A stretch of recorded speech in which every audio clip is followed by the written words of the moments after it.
창세기 37장 25절에서 36절 말씀 함께 봉독하겠습니다. 그들이 앉아 음식을 먹다가 눈을 들어본즉 한 무리의 이스마엘 사람들이 길르앗에서 오는데 그 낙타들의 향품과 유향과 몰약을 싣고 애굽으로 내려가는지라. 유다가 자기 형제에게 이르되 우리가 우리 동생을 죽이고 그의 피를 덮어둔들 무엇이 유익할까? 자, 그를 이스마엘 사람들에게 팔고 그에게 우리 손을 대지 말자. 그는 우리의 동생이요 우리의 혈육이니라 하매 그의 형제들이 청종하였더라. 그때에 미디안 사람 상인들이 지나가고 있는지라. 형들이 요셉을 구덩이에서 끌어올리고 은 20의 그를 이스마엘 사람들에게 팔매 그 상인들이 요셉을 데리고 애굽으로 갔더라. 르우벤이 돌아와 구덩이에 이르러 본즉 거기 요셉이 없는지라 옷을 찢고 아우들에게로 되돌아가서 와서 이르되 아이가 없도다. 나는 어디로 갈까? 그들이 요셉의 옷을 가져다가 순염소를 죽여 그 옷을 피에 적시고 그의 채색 옷을 보내어 그의 아버지에게로 가지고 가서 이르기를 우리가 이것을 발견하였으니 아버지 아들의 옷인가 보소서 하매 아버지가 그것을 알아보고 이르되 내 아들의 옷이라. 악한 짐승이 그를 잡아먹었도다.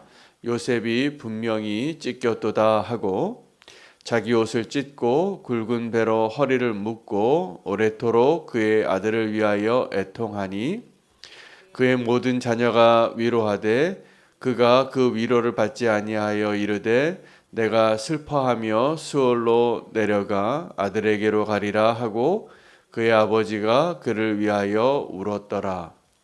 그 미디안 사람들은 그를 애굽에서 바로의 신하 친위대장 보디발에게 팔았더라. 아멘. 하나님의 말씀입니다.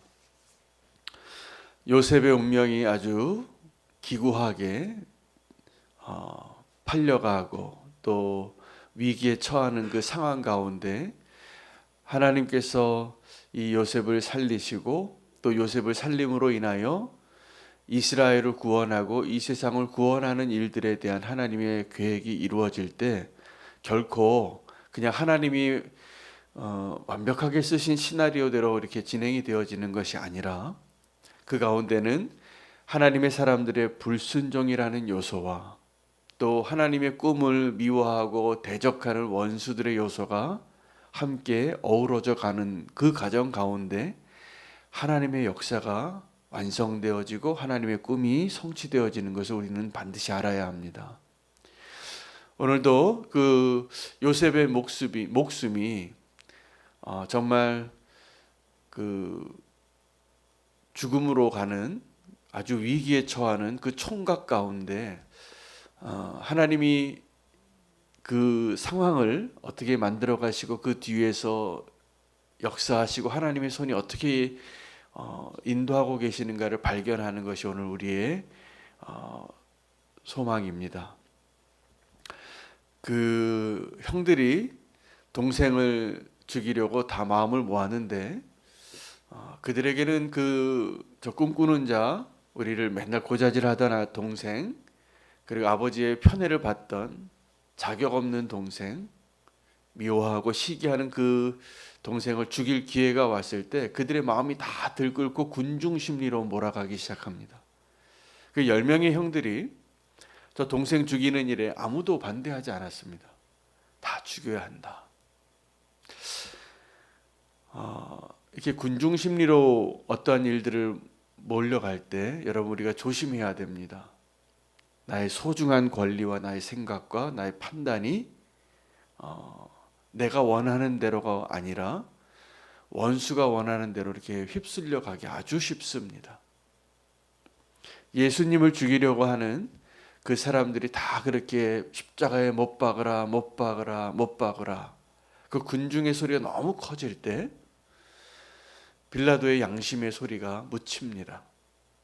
그래서 빌라도가 그 양심을 자기는 알고 이 사람이 죄가 없다라는 것을 가장 확실하게 알고 하나님이 보여준 사람이 빌라도인데 빌라도는 그 군중의 소리를 이길 힘이 없었습니다. 아주 똑같은 상황에서 이 형들이 다 저 요셉 죽이자, 십자가에 못 박아라, 못 박아라, 못 박아라 이렇게 다 얘기했을 거예요. 맞아, 쟤는 빨리 없어져야 돼. 쟤 여태까지 우리한테 한 거 봐. 다 죽어 마땅해. 기회가 왔어. 그렇게 말할 때 성경은 그 군중 심리에 휩쓸려가는 악한 그 방향의 그 파도가 휩쓸려 갈 때 그 파도를 거슬러서 하나님의 마음으로 그 동생을 살리려고 노력했던 두 명의 형의 이름을 기록하고 남깁니다. 첫 번째 형이 르우벤이에요. 르우벤은 첫 번째 죽이려고 할 때 죽이지 말고 그냥 구덩이에 넣어놓자고 얘기했던 형이죠. 그게 살았습니다. 그래서 요셉이 구덩이에 빠졌죠. 이 르우벤이 돌아와 보니까 형들은 이미 르우벤이 없을 때 이런 일이 일어난 걸로 봐서 나머지 9명이 어떻게 생각했냐 하면 저 르우벤 없을 때 우리가 뭔가 결정해야지 얘를 죽일 수 있다라고 생각한 거죠.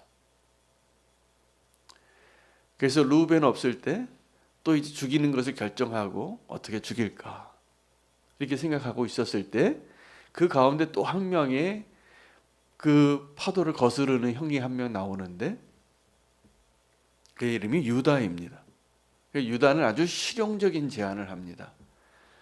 자, 우리가 이 동생 그래도 혈육인데 죽이는 것보다는 팔자. 저기 팔아서 멀리 보내면 마침 이 얘기를 할 때 하나님이 누구를 보내시냐 하면 미디안 상인들을 보내시고 준비해 놓으셨어요. 그 마침 미디안 상인이 지나가니까 은 20에 팝니다. 이것을 봐도 그 미디안 상인들은 아주 귀한 상품들을 보화를 싣고 가는 중이었는데 이 요셉의 형들은 이 요셉을 파는 데 있어서 돈이 목적이 아닌 게 분명해요. 은 20에 팔았으니까 좀 더 받아야 돼요. 근데 그것이 아니라 그 노예 값이 원래는 30인데 은 30인데 좀 더 그냥 깎아준 거예요. 왜냐하면 이 형들은 이 요셉을 팔고 돈을 얼마 받는 게 목적이 아니에요. 그를 죽이고 싶은 게 목적이었기 때문에. 그런 아주 실용적인 제안을 해서 이 유다의 제안으로 그가 팔려가지요. 그리고 하나님은 이 요셉을 원수들의 손에서, 원수는 여기서 형들이죠. 원수들의 형에서 건지시고 미디안 상인들의 손에 넘기셨다가 그 미디안 손에서 애굽으로 넘기셨다가 그 애굽에서 시위 대장의 손에 또 넘기세요. 그 요셉은 계속 팔려가는 인생 가운데 점점 아버지의 채색 옷을 입던 고귀한 집의 아들이 바닥으로 점점 내려가는 거죠. 우리가 망할 때 이렇게 망합니다. 엎친 데 덮친 격으로 계속 어려운 일이 계속 이렇게 2중, 3중으로 파도가 치는 거죠. 감당할 수가 없어요. 근데 우리가 믿는 사람들은 꼭 그 가운데에도 하나님이 붙잡아 주시고 또 함께 해 주시고 책임져 주시고 계시는 것을 아셔야 합니다. 이 요셉이 그렇게 망하는 것 같은데 하나님이 그를 보호하고 건지시는 중이었어요. 오늘 이 요셉의 이야기에는 예수 그리스도의 흔적이 많이 발견됩니다.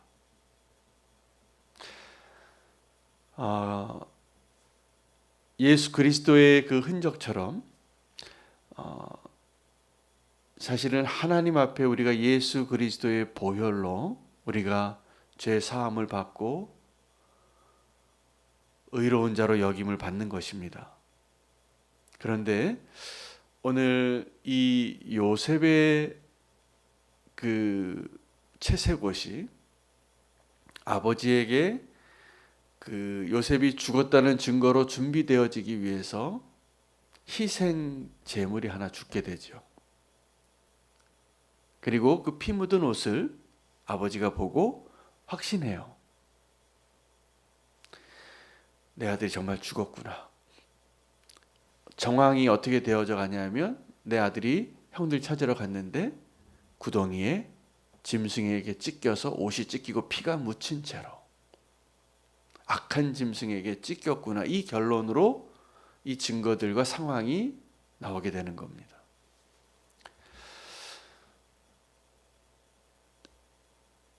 야곱이 아버지의 마음을 언제 배우냐 하면 자기의 아들의 죽음을 상징하는 그 피 묻은 옷을 보고 내 아들이 죽었다 라는 것을 알게 되었을 때입니다. 그리고 위로받기를 거절합니다. 오늘 이 이야기 가운데 아버지의 마음을 헤아리고 경험하게 되는 두 사람이 소개되어지는데 첫 번째 사람이 르우벤이었어요. 르우벤은 그 형들 10명 가운데 처음에는 같이 죽이자고 얘기했다가 그래도 아버지의 마음으로 그를 살려주고 싶어서 죽이지 말자고 하니까 그 르우벤을 왕따시키고 또 9명이 죽이려고 했던 것인데 돌아와 보니까 구덩이에 동생이 없어요. 그 구덩이에 동생이 없는 모습을 보고 상황을 보고 형들에게 찾아와서 이렇게 이야기합니다. 아이가 없도다. 나는 어디로 갈까? 아버지의 마음을 그때 그가 경험합니다. 첫째 형이. 그래도 첫째가 나은가 봐요. 아버지의 마음을 헤아리게 되고 그리고 이 야곱은 그 사랑하는 막내 아들이 없어진 것을 죽은 것이라고 확증되어지는 증거만을 가지고 통곡하지요. 그리고 위로받기를 거절합니다. 이게 아버지의 마음입니다. 여러분 우리가 아버지의 마음을 좀 배우게 될 때가 있습니다. 이렇게 너무 마음 아픈 일들을 경험할 때죠. 내가 너무 소중한 그 사람을 잃을 때. 야곱이 오늘 그 아버지의 마음을 배웠던 것처럼 다윗도 그 아버지의 마음을 언제 배우냐 하면 압살롬 죽었을 때예요. 여러분 우리가 배워야 할 아버지의 마음은 그 사랑의 마음이에요. 그 사랑의 마음이 그 아들의 죽음을 애통해하는 그 아버지의 마음. 다윗이 그 압살롬의 죽음의 소식을 듣고 통곡하는데 지금 이 야곱이 요셉의 죽음의 소식을 듣고 아직 죽지 않았습니다. 하나님의 섭리 가운데 숨겨지고 구원받고 인도함 받고 이제 총리가 될 텐데 적어도 이 사건에서 오늘 이 이야기 속에서 오늘 우리가 지금 함께 기도하고 구할 것은 아버지의 마음을 우리가 알아가는 것이죠. 여러분 아버지의 마음은 탕자가 아버지를 떠날 때 아버지가 붙잡고 싶었을까요? 아니었을까요? 붙잡고 싶었습니다. 근데 그가 떠나요. 그리고 그 아버지의 마음은 멀리서 계속 기다리는 거예요. 그 아들이 돌아오기를. 근데 말은 안 하세요. 기다리는 거예요. 돌아옵니다. 그 아들이. 모든 것을 다 잃고. 그리고 달려나가는 그 아버지의 마음을 그 탕자가 그때 알아요. 그런데 첫째 아들은 그 아버지의 마음을 아버지의 곁에서도 늘 아버지와 살면서도 아버지의 마음을 알지 못하는 아들이 됩니다. 이 형들이 왜 요셉을 죽이고 싶었을까요? 첫째 아들이라서요.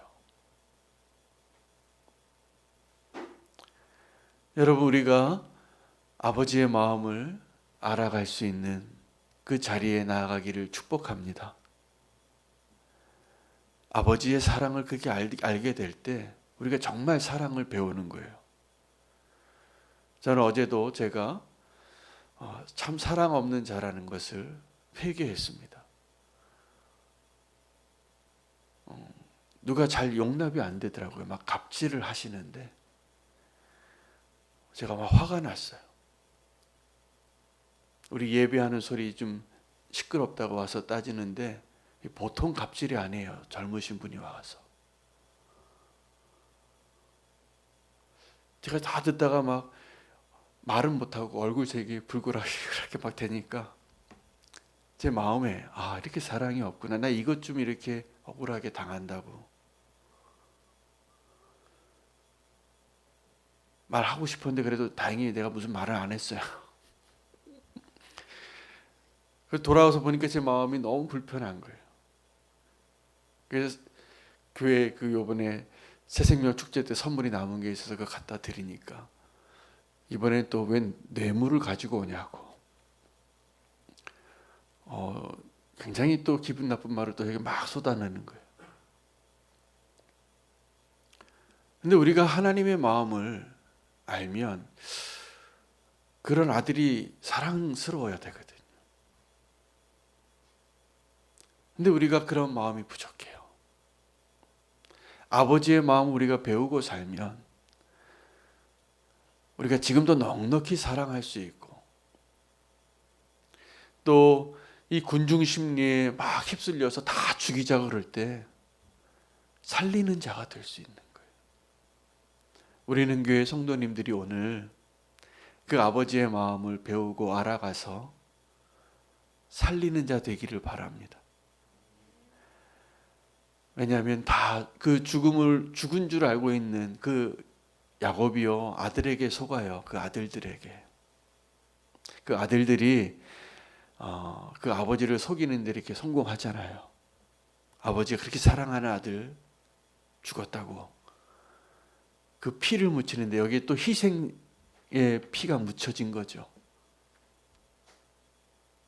그리고 그 아버지의 마음이 오늘 여기 본문에 다 드러나는 것이죠.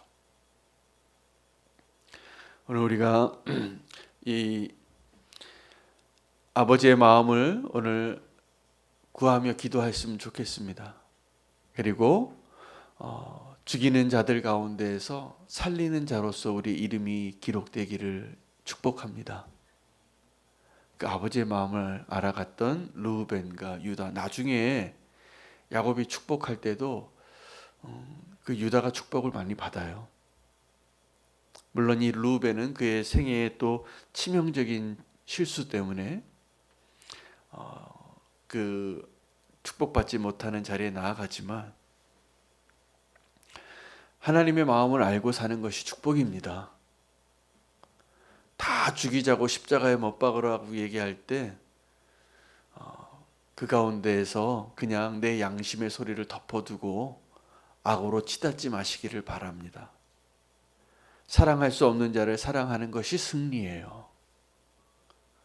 순종하기 어려운 것을 승리하는 것이 승리이고 그것이 십자가의 승리예요. 십자가의 승리는 어렵습니다. 우리 힘으로 사실은 불가능합니다. 그런데 아버지의 마음을 받으면 이게 가능해집니다.